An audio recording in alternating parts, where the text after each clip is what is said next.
después de compartir un poco y meditar en algunas citas en la Biblia, vamos a hacer una oración por sanidad.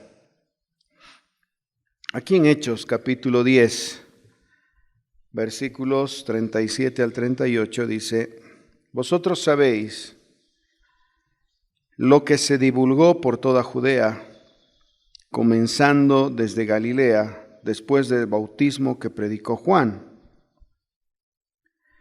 cómo Dios ungió con el Espíritu Santo y con poder a Jesús de Nazaret, y cómo éste anduvo haciendo bienes y sanando a todos los oprimidos por el diablo, porque Dios estaba con él. Este Jesús que fue ungido con el Espíritu Santo, con poder, este Jesús que fue andando por todo lado donde iba, haciendo bienes y sanando a todos los oprimidos por el diablo, es nuestro hermano mayor, es nuestro Señor, pero también es nuestro hermano mayor, dice la palabra. Así como este Jesús fue investido con poder, así como este Jesús fue por todos los caminos durante todo el tiempo que vivió, sanando y haciendo bien, es un mandato de Dios en nuestro corazón andar en ese camino, porque Él es nuestro referente. Y qué hermosa la reflexión que hace Juan Carlos, porque realmente es nuestro mandato, nuestro llamado, poder ser la vasija que responsablemente llena la vasija de otro para hacer bendición en la vida de otro. Estábamos hablando en una mesa, estaban mis hijos, estaban unos, no sé qué otra gente más estaba, creo unos parientes, y estábamos hablando al respecto de una persona que estaba con un problema muy serio de salud, un anciano, y cómo tenía que depender de otros para poder seguir haciendo sus cosas. Ya no tenía manejo de sus esfínteres, o sea, no podía entrar solo al baño, qué sé yo. Entonces ahí mi hijo dice, todo el mundo decía, miércoles, qué duro, qué difícil es la vejez. Yo decía, Señor, esa no puede ser la vejez para un hijo de Dios. Porque yo creo que una vejez digna es la bendición de Dios en la vida de una persona. Y ahí mi hijo dijo, yo preferiría morir joven, pero viviendo plenamente, a vivir viejo e indigno. O sea, teniendo que depender de otros para poder estar limpio, teniendo que depender de otros para poder comer. Y ese momento yo lo miré y dije, miércoles, este chico tiene 20 años. Y normalmente a los 20 años tú supones que eres inmortal, ¿no? Así nos ha pasado a todos. A los 20 pensamos que somos inmortales. Pero como en un momento de reflexión, él decía, yo realmente prefiero vivir intensamente mientras tengo todas mis aptitudes, mis capacidades, a tener que llegar a un momento así como ese. Entonces, este Jesús que vivió intensamente hasta sus 33 años, tal vez como un ejemplo de eso, él podía haber vivido mucho. Posiblemente realmente no sé cuántos años podría haber vivido, porque él era un hombre que vivía, era un Dios hecho hombre, vivía en plena relación con el Padre. No sé, o sea, tal vez, como dice la palabra, 120 años, pero 120 años lúcido, fuerte, qué sé yo. Pero en su llamado y en su propósito, él abrazó aquello que gritaba en su corazón. y era cada uno de nosotros. Él abrazó aquello que era posiblemente lo más preciado para Él en ese momento, y éramos cada uno de nosotros. Él abrazó el amor, Él abrazó el sacrificio, la obediencia perfecta, y en ese sacrificio entregó su vida siendo muy joven, para que hoy nosotros podamos tener una vida muy abundante y muy larga y muy llena de bendición. Entonces Él escogió vivir joven para que nosotros podamos vivir viejos, fuertes, sanos, conscientes, sin achaques, sin dolores. ¿Se dan cuenta cómo el pensar en otro, así como decía Juan Carlos, esa meditación me ha conmovido mientras Juan Carlos hablaba? El pensar en otros y el pensar que no vivimos por nosotros mismos, sino tenemos que ser responsables, vaciando nuestras vasijas en otros, genera en nosotros un propósito de vida y genera en nosotros una necesidad de vivir. Hablando con Besnita alguna vez, ella decía, yo antes de tener hijos, me podía subir a esos juegos que hay muy altos y que van así, ¿qué se llaman? Montañas rusas, podía trepar árboles, podía hacer un montón de cosas. Pero el momento que nacieron mis hijos, ya no. ¿Por qué? Porque había un sentido de responsabilidad, de decir, miércoles, y si me pasa algo, ¿qué pasa con este hijo? ¿No? Y si me pasa algo, ¿cómo él va a poder seguir adelante o ella va a poder seguir adelante en la vida? Entonces, vaciar nuestras vidas en otras personas con el aceite que Dios ha depositado en nuestras vidas, va a traer esta vida de testimonio, sanando a los oprimidos por el diablo. Va a traer este testimonio de bendiciendo y haciendo bien a todos aquellos que estén cerca de nosotros. Y especialmente a uno. Esa es la responsabilidad, porque la palabra dice ir y hacer discípulos. Entonces no dice, traten de vivir bien, moralmente bien, traten de vivir felices. Sí es bueno. Yo creo que la vida feliz es parte del legado de Dios, pero la responsabilidad tiene que pesar sobre nuestras vidas en aquello que hacemos y decidimos hacer cada día. En Mateo capítulo 9, el versículo 27 dice, pasando Jesús de allí, le siguieron 2 ciegos, dando voces, diciendo, ten misericordia de nosotros, hijo de David. Y llegado a la casa, vinieron a él los ciegos, y Jesús les dijo, ¿creéis que puedo hacer esto? Ellos dijeron, sí, Señor. Entonces les tocó los ojos, diciendo, conforme a vuestra fe os sea hecho. Y los ojos de ellos fueron abiertos, y Jesús les encargó rigurosamente, diciendo, mirad que nadie lo sepa. Pero saliendo ellos, divulgaron la fama de él por toda aquella tierra. Este fue uno de los bienes que estaba haciendo Jesús. Caminando, se acercan dos ciegos, gritando, dando voces, Señor, necesitamos que toques nuestras vidas. ¿Saben? Realmente, aunque la gente pareciera que no necesita, en realidad dentro de ellos hay un gemir, hay un clamor, porque nosotros nos acerquemos con esta bondad y con este favor. Porque nosotros nos acerquemos con esta gracia y con este mensaje que traiga una luz y una esperanza en el corazón de estas personas.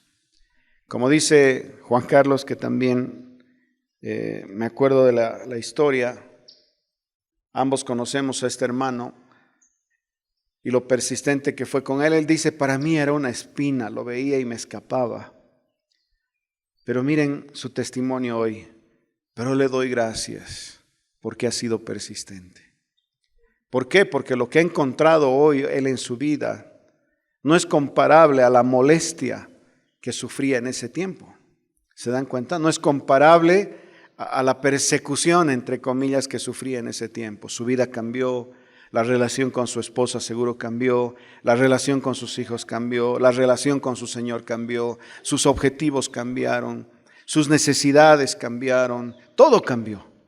¿Por qué? Porque alguien quiso llevar este mensaje, porque alguien quiso vaciar lo poco, lo mucho que tenía, sabiendo que Dios multiplica cuando alguien vacía su vida. Y eso tuvo su fruto. Entonces, es una reflexión de todo el tiempo el caminar de Jesús, haciendo bien y sanando. Yo hacía una oración en la mañana mientras leía esto y decía: Señor, pero a veces somos tan lentos para orar por la necesidad de otros. Me refiero a veces nos compadecemos más que reaccionamos a la fe y a este Jesús que predicamos. Estaba escuchando el testimonio de un pastor y él decía: yo he estado en muchas reuniones donde he visto milagros extraordinarios. Pero dice, ocurrió una vez que me apartaron a orar por un niño que tenía hidrocefalia, su cabecita con líquido muy grande. Pero dice, al verlo, mi corazón se compadeció en extremo. Y dice, tanto que empecé a llorar.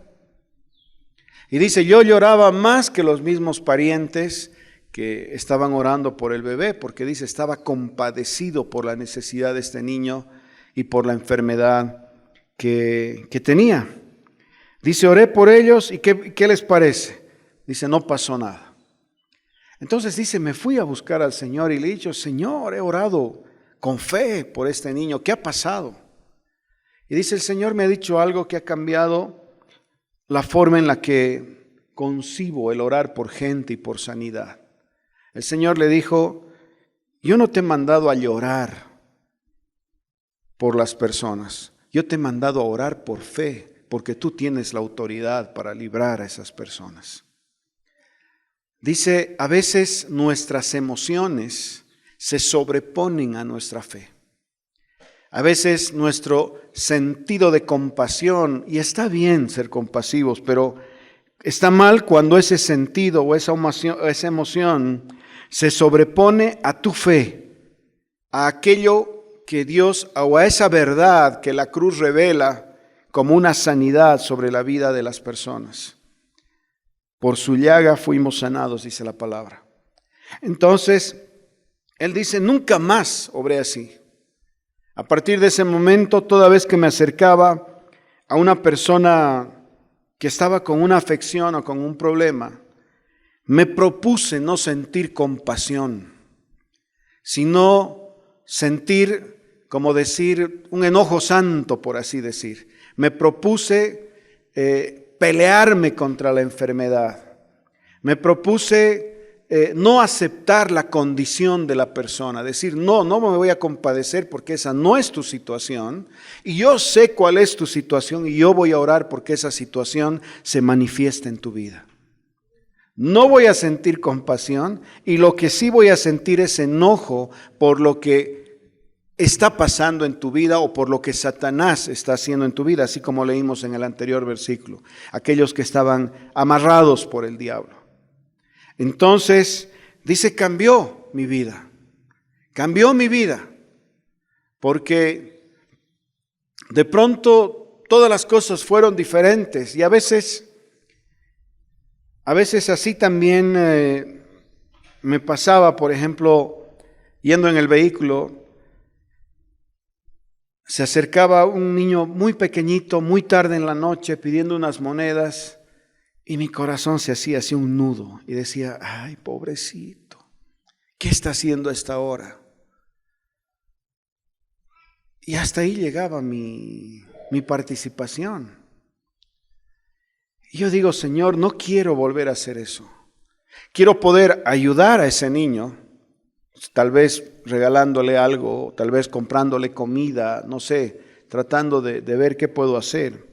Pero orando para que Dios traiga una libertad en la vida de tal vez de sus padres, traiga una libertad en su situación para que él no siga viviendo en la condición en la que está viviendo, en la situación en la que está viviendo.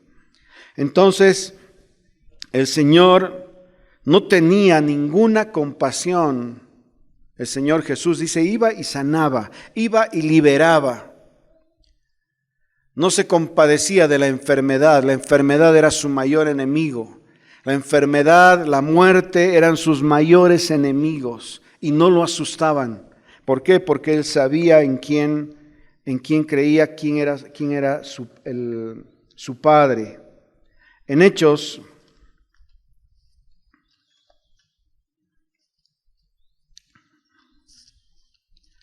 el capítulo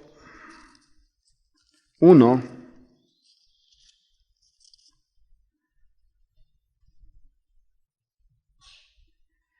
desde el 6 dice, entonces los que se habían reunido le preguntaron diciendo, Señor, ¿restaurarás el reino de Israel en este tiempo?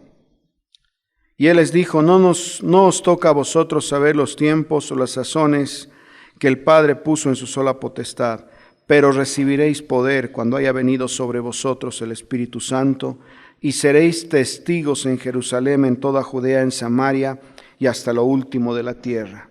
En cambio, este es el mandato de Dios. Tal vez no nos corresponde ni saber exactamente un tiempo, exactamente cuándo vendrá, pero sí saber que el Espíritu Santo hoy día es un poder en nuestras vidas para poder responder y actuar de acuerdo a esta palabra, de acuerdo al sacrificio que el Señor hizo en la cruz, no menos, de acuerdo a lo que el Señor construyó en la cruz para que por lo cual nosotros podamos vivir y ser. Entonces, ese poder fue derramado para cada uno de nosotros. Ese poder fue derramado, ese poder, dice la palabra que nosotros somos habitación del Espíritu Santo. Entonces, ¿qué es lo que falta? Acercarnos y orar, hacer nuestra parte. ¿Se dan cuenta? Derramar nuestras vidas. Pero a veces vemos la situación y de pronto podemos decir, pero esto parece más grande de lo que yo puedo hacer. Yo podría decir inclusive con la fe que tengas, simplemente haz lo que el Señor dice que hagamos. Orar por los enfermos.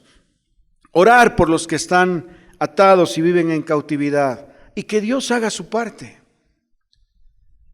Porque nuestra parte es orar y la parte de Dios es sanar, porque Él entregó su vida en la cruz para que nosotros seamos sanados. Entonces, el Espíritu Santo fue derramado.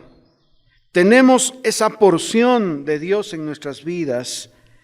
Tenemos el testimonio de Jesús delante de nosotros y que está delante de nosotros. Entonces, lo que tenemos que hacer es, sin compasión por la muerte o la enfermedad, orar por las personas, bendecir sus vidas, orar por sanidad, sin desmayar,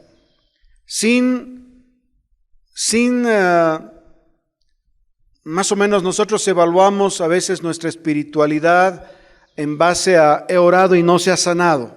¿No les ha pasado? A mí me ha pasado, ¿no? He orado y no ha pasado nada. He orado y no se ha levantado. No midan su espiritualidad o su responsabilidad ante la sociedad en base a lo que pasa o no pasa. Midan en base a su obediencia aquello que el Señor pidió que hagamos.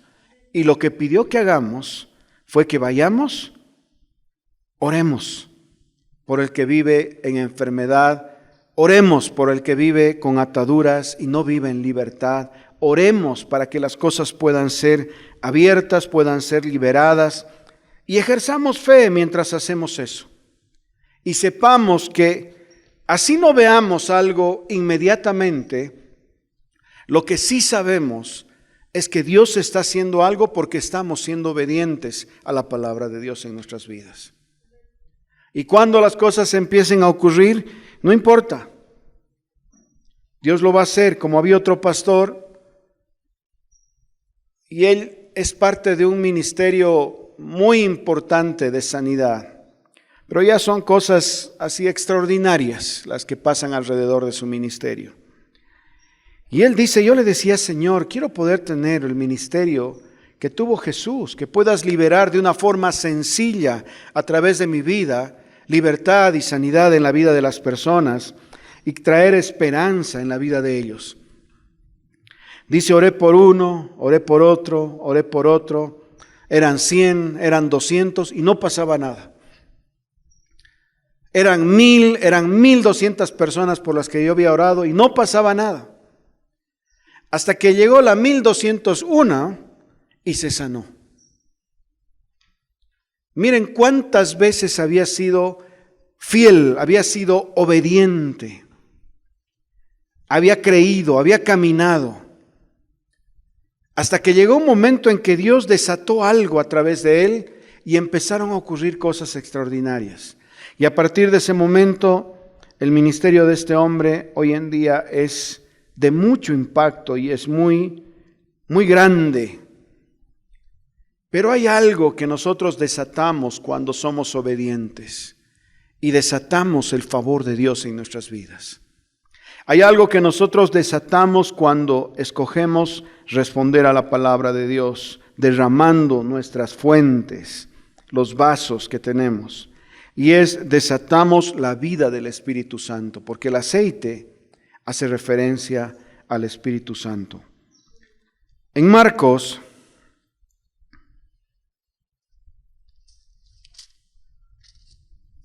el capítulo 16,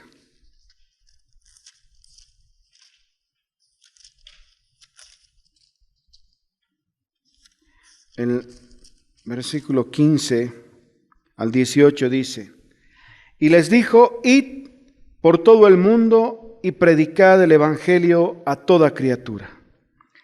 El que creyere y fuere bautizado será salvo, mas el que no creyere será condenado. Y estas señales seguirán a los que creen. En mi nombre echarán fuera demonios. Hablarán nuevas lenguas. Tomarán en las manos serpientes y si bebieren cosa mortífera no les hará daño. Sobre los enfermos pondrán sus manos y sanarán. Bueno, ese es el testimonio de la palabra. Dice, id y predicad. Eso es lo primero. Id y predicad a todos. Los que crean son salvos. Y luego dice, y estas señales siguen a los que predican. Toman en sus manos serpientes y no son afectados. Ponen sus manos sobre los enfermos y estos son sanados. Echan fuera demonios, hablan nuevas lenguas. Pero ¿quiénes tienen este testimonio? Los que tienen este testimonio son los que van y predican. Entonces, a veces nosotros queremos el testimonio, pero no predicamos. A veces nosotros queremos ser portadores del testimonio, pero no hablamos de las buenas nuevas del Señor. Entonces, el testimonio viene para respaldar aquello que decimos. El testimonio viene para respaldar aquello que proclamamos o declaramos. Lo hacemos por fe, porque esperamos que pase. Y ahí esperamos. Y Dios es el que va a aumentar, va a incrementar, va a derramar o va a hacer. Pero necesitamos predicar estas buenas nuevas de esperanza, predicar y ser responsables con este mensaje que el Señor ha hablado a nuestros corazones y a nuestras vidas. Tú puedes decir, sí, ya les he hablado, pero como decía Juan Carlos, ¿no? Me han hablado una vez y otra vez y otra vez. Juan Carlos no es de las personas que se escapa. ¿Han visto cómo es su carácter? Él es de los que confronta. A mí, por ejemplo, no me gusta confrontar. Yo prefiero dejar que las cosas se enfríen. Prefiero decir, ay, por último, que se quede así. En cambio, lo han escuchado a él. Él es de los que le gusta, si hay un problema, quiere ir para ver qué detalles había tenido el problema y cómo lo puede resolver. Eso yo no hago, pero así ni... O sea, no es mi carácter, pero es su carácter. Pero imagínense un hombre como él, escapando de alguien que le está predicando. No me imagino, ¿no? De verlo. Yo más bien a él me lo imaginaría diciendo, mira hermano, por favor, no me hables más, no quiero saber. ¿No? Ya, si quieres hablar conmigo, por favor, este tema no me lo vuelvas a tocar. Yo a él me lo imagino diciendo eso y confrontando la situación, no escapando. Pero ¿saben qué? La palabra tiene ese efecto. Hasta los más aguerridos, hasta los más fieros, cuando son expuestos a la palabra, la luz inmediatamente como descubre las tinieblas. E inmediatamente hay una necesidad como de escapar, hay una necesidad como de estar lejos, como, ¿se dan cuenta? ¿Por qué? Porque está siendo descubierto, está siendo abierto, está siendo mirado, auscultado por la palabra de Dios. Entonces necesitamos hablar esa palabra, necesitamos liberar esa palabra en nuestras vidas. En Hechos, capítulo 9,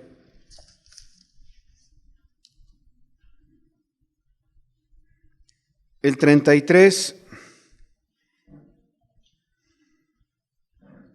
desde el 32, aconteció que Pedro, visitando a todos, vino también a los santos que habitaban en Lida, y halló allí a uno que se llamaba Eneas, que hacía 8 años que estaba en cama, pues era paralítico. Y le dijo Pedro, Eneas, Jesucristo te sana, levántate y haz tu cama, y enseguida se levantó. Y le siguieron todos los que habitaban en Lida y en Sarón, los cuales se convirtieron al Señor. Miren cuánto tiempo este hombre estaba enfermo. 8 años. ¿Ustedes creen que el pueblo, los hermanos que estaban por ahí, no habían orado por él? Seguro. Pero persistían. Cuando vino Pedro, de una forma totalmente natural, por así decir, le dijo, hermano Eneas, Jesucristo te sana. No hizo tal vez una oración especial de sanidad. Yo una vez me compré una cartilla que decía guía para orar, guía efectiva para orar por sanidad. Uy, dije, esto es lo que yo necesito. Porque si dice efectiva, quiere decir que se cumple. Entonces ahí decía, paso 1, diga esto. Paso 2, pregunte esto. Paso 3, ore de este modo. Paso 4, vuelva a preguntar. Paso 5, debería estar sanado. Si no, vuelva al paso 2. Entonces tenía toda la receta, ¿no? Entonces intenté, decía, a ver, paso 1, hermano, debe haber pecado ahí en tu vida. Tienes que confesar, por eso no te estás sanando. Aquí el paso 2 dice que si no confiesas, no puedo ir al paso 3. Y así tenía mi lista de oración. ¿Y saben qué les dice Pedro aquí a Eneas? Ya, Eneas, querido, Jesucristo te sana. Levántate y haz tus cosas. Tenemos que seguir predicando. Tu enfermedad no es un obstáculo para que esta predicación no se extienda. ¿Se dan cuenta? No fue el centro de la reunión la enfermedad de Eneas. El centro de la reunión era la predicación, era el hablar la palabra de Dios. No fue como que miren, aprovechando que Eneas tiene 8 años de estar delicado, quisiera hacer un culto de oración y sanidad. Y aprovechando que Eneas está enfermo, quisiera además dar una enseñanza con respecto a la sanidad. ¿Para qué? Para que muchos sean sanados y liberados. Y si hay alguien más aquí, no dijo nada de eso. Llegó, estaban los hermanos, le dijo, 8 años Eneas, Jesucristo te sana, levanta tus cosas. ¿Qué creen que pasó con Eneas? Se levantó. No era un culto de sanidad y milagros. Era un momento de compartir, era un momento de predicar la palabra. Y tal vez nosotros hemos recurrido a los métodos, a los sistemas o a las reuniones especiales, por así decir, porque a veces las cosas no son tan fáciles con nosotros, o a veces las cosas no responden tan fácilmente a la sanidad como cuando el apóstol con su discípulo estaban pasando por los atrios del templo y un hombre mendigo que tenía problemas en las piernas le dice, pidiendo limosna, y el apóstol le dice, no tengo plata ni oro en este momento, pero lo que tengo te doy, levántate y anda. No le predicó al respecto de sus pecados, no le dijo si hay maldiciones generacionales, no le preguntó, a ver, ¿y tus padres a qué se dedican? Porque debe ser tu padre el cobrador de impuestos, por eso es que tú estás cargando con esta enfermedad. Nada, absolutamente. No indagó nada, simplemente le dijo, levántate y anda. ¿Será que habría pecado en la vida de ese hombre? Seguramente. No porque estaba enfermo, sino porque la sangre de Jesús todavía no había sido derramada. Le importó a eso, sí, ya fue derramada, pero este hombre no había dado un testimonio de fe al respecto de ese sacrificio en su vida. Entonces, ¿habría pecado en su vida? Seguro habría. ¿Le importó al Señor eso para sanar? No. ¿Por qué? Porque el Señor ya entregó su vida en la cruz para que nuestros pecados sean limpiados. Entonces el obstáculo no es el pecado. El pecado ya ha sido resuelto en la cruz. El obstáculo es simplemente el poder liberar la palabra de fe en la vida de las personas para que éstos respondan al llamado de Dios, a la sanidad, a la liberación, a la salvación en sus corazones. En Hechos capítulo 9, el versículo 40, entonces sacando a todos Pedro se puso de rodillas y oró, volviéndose al cuerpo dijo, Tabita, levántate, y ella abrió los ojos y al ver a Pedro se incorporó. Y él dándole la mano la levantó, entonces llamando a los santos y a las viudas la presentó viva. Esto fue notorio en todo Jope.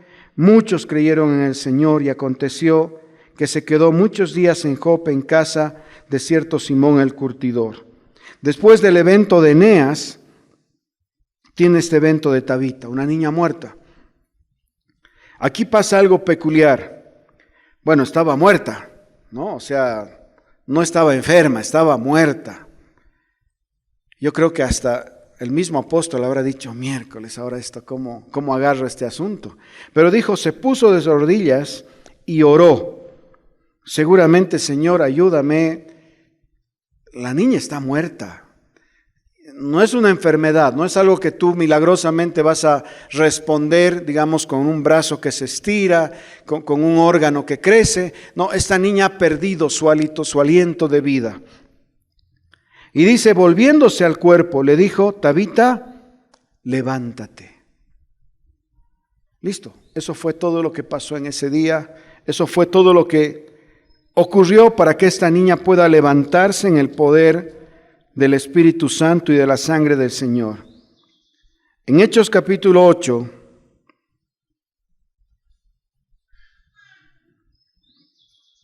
muestra cómo Saulo perseguía a la iglesia. Y este Saulo perseguía a la iglesia y dice que en ese tiempo fue dispersada la iglesia. Del 1 al 8, pueden leer. Y dice que en ese tiempo los apóstoles no fueron dispersados, pero la iglesia sí, las ovejas. Pero dice que mientras ellos iban por los caminos, iban predicando las buenas nuevas de salvación y los milagros y los prodigios los seguían. ¿Por qué? Porque había gente dispuesta a hablar de la maravillosa obra de Jesús en la cruz. Hablar de la esperanza que había sido liberada en la cruz. Entonces, no se trata de qué tan bueno eres, sino de lo que hizo Jesús en la cruz. Un día estaba hablando con un hermano y le digo, hermano, él me dice, mira hermano, yo ya no predico. Y le digo, ¿y por qué? Porque para predicar hay que tener un respaldo de vida. Yo no estoy viviendo, digamos, de la mejor manera, tengo mis errores, además tengo un testimonio malo en esta área de mi vida, entonces yo ya no predico. Y yo le digo, ¿y quién te dijo que esto se trataba de ti? Esto se trata de Jesús. Entonces el hermano me miró y así como que, ¿cómo? O sea, no se trata de que yo esté mal, no. Realmente se trata de lo que Jesús hizo en la cruz. Y así estés mal, cuando predicas, esa palabra puede obrar en tu vida y puede obrar en tu corazón. ¿Por qué? Porque liberaste la palabra, derramaste el aceite que hay en la vasija. Vamos a orar por la necesidad de sanidad. Hay una hermana Gina que está sufriendo con dolores musculares y quién sabe qué más, pero Dios la puede sanar. Dios la puede sanar. Y si hay alguien más que tiene alguna necesidad en esta área, quisiera por favor que pongan sus manos en el área donde estén sintiendo el problema. O si tienen un pariente que está con la enfermedad, quisiera que pongan sus manos en el área donde su pariente tiene el problema, si es en el estómago, si es en el corazón, donde sea. Y vamos a hacer una oración como la que hizo Pedro, creyendo que el Señor puede hoy día responder a nuestra necesidad. Señor, te damos gracias por tu palabra. Te damos gracias, Señor, por el testimonio de Jesús, haciendo bien y sanando a todos. Te damos gracias, Señor, por el testimonio de los apóstoles, haciendo bien y sanando. Te damos gracias, Señor, porque hace más de 2000 años tú entregaste en completa obediencia tu vida en la cruz del Calvario. Entregaste tu cuerpo, fuiste cortado para que nosotros hoy podamos alcanzar salud. En el nombre de Jesús oramos, Señor, porque la enfermedad se vaya, porque la enfermedad sea quebrada, sea rota, desaparezca, Señor, del cuerpo por el cual estamos orando, por la vida por la cual estamos orando. En el nombre de Jesús te damos gracias por la vida de Gina. Oramos, Señor, que tu Espíritu Santo ministre su corazón, ministre su vida, ministre sus pensamientos y que ella pueda encontrar paz y salud en esta oración. Hablamos vida sobre Gina en el nombre de Jesús y declaramos: sé sana, sé sana, sé sana, sé libre. Sé libre en el nombre de Jesús. Toda enfermedad, Señor, toda enfermedad. Declaramos salud sobrenatural en esta casa. Señor, no hacemos más de lo que tú nos has mandado hacer. Liberamos tu palabra en el nombre de Jesús y creemos, Señor, en la obra maravillosa de la cruz. Creemos en el nombre de Jesús, en la obra maravillosa de tu cuerpo siendo flagelado y cortado para que nosotros abracemos salud sobrenatural. Sean sanos en el nombre de Jesús. Amén.